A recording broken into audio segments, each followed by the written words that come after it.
لیتی ہوں ایک چھوٹی سی بریک۔ Welcome back.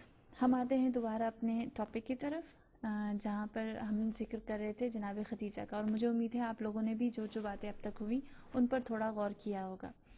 جی، جہاں پر آپ نے بتایا جناب خدیجہ کے بارے میں، ان کے قرآن میں جہاں جہاں جن جن مقامات پر ان کا ذکر آیا اس کے بارے میں، اس کے بعد میں چاہوں گی کہ پہلے ہم نے یہ چیپٹر ذرا سا اس کو چھوا تھا کہ دور جاہلیت میں لوگوں نے جناب خدیجہ کو بہت سے القابات سے نوازا، اور القابات ایک طرح سے کسی کی بھی پرسنالٹی کو جاننے کا بہترین ذریعہ رہتے ہیں۔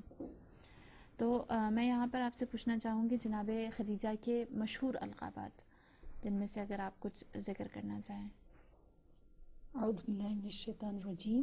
یہاں جو میں نے تاریخ میں دیکھا ہے وہ اس طرح سے ہے کہ جیسے جیسے حضرت خدیجہ کی عمر بڑھتی جاتی ہے، آپ اس زمین پر زندگی بسر کرتی جاتی ہیں، روز بر روز آپ کو نئے سے نئے القابات ملتے جاتے ہیں، کیونکہ ہر روز آپ کچھ اور اچیو کر رہی ہیں، اور مومن کی یہی نشانی ہے کہ اس کا مسلسل بہتری کی طرف گامزن ہے، کل آج سے بہتر ہو، اور واقعی کہ ان کا ہر عمل ایسا کہ وہ کل سے بہتر نظر آتی ہے، اسی لیے ان کو لقب مل رہا ہے۔ سب سے پہلا لقب آپ نے طاہرہ کا لیا، اور وہ اتنا مہم لقب ہے ایک عورت کے لیے۔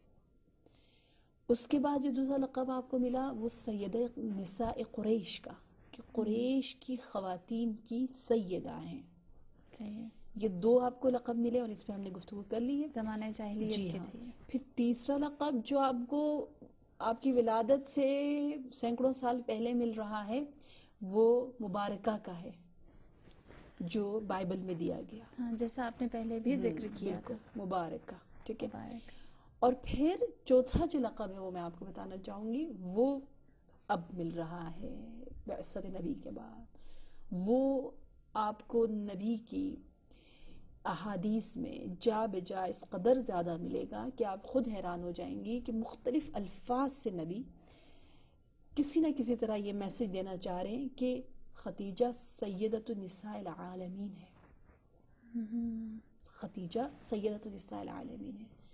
جس طرح سے فاطمہ تھی، جس طرح سے مریم تھی، جس طرح سے آسیہ تھی، تو حدیث یوں ہے، سادات نساء العالمین اربع، نساء العالمین کی سیدات جو ہیں وہ 4 ہیں۔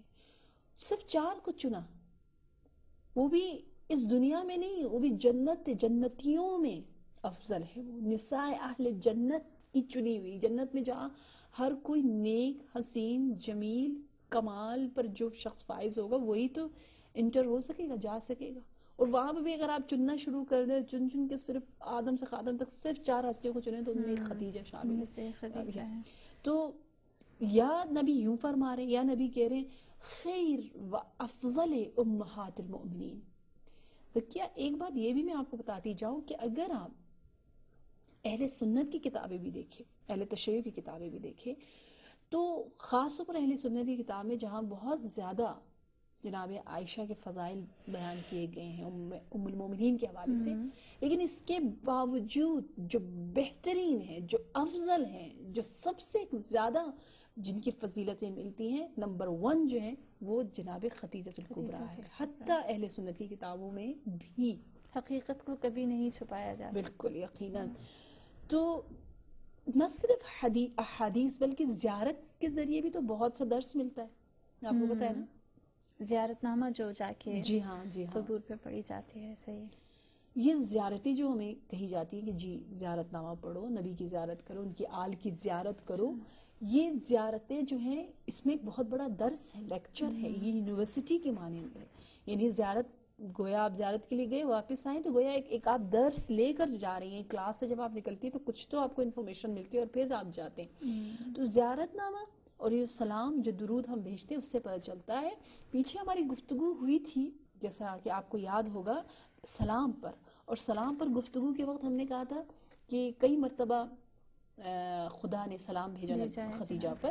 تو وہاں زیارت نامہ سے بھی ہم یہ استفادہ کر سکتے ہیں کہ حضرت خدیجہ کا زیارت نامہ اس انداز سے آیا ہے کہ السلام علیک یا من سلم علیہ جبرائیل، سلام ہو اس ہستی پر جس پر جبرائیل امین سلام بھیج رہے ہیں. وَبَلَّغَهَا مِنَ اللَّهِ الْجَلِيلِ، اور وہ جبرائیل اللہ کی جانب سے بھی سلام لا رہے ہیں. فَهَنِيئًا لَكِ بِمَا أَوْلَاكِ اللَّهِ.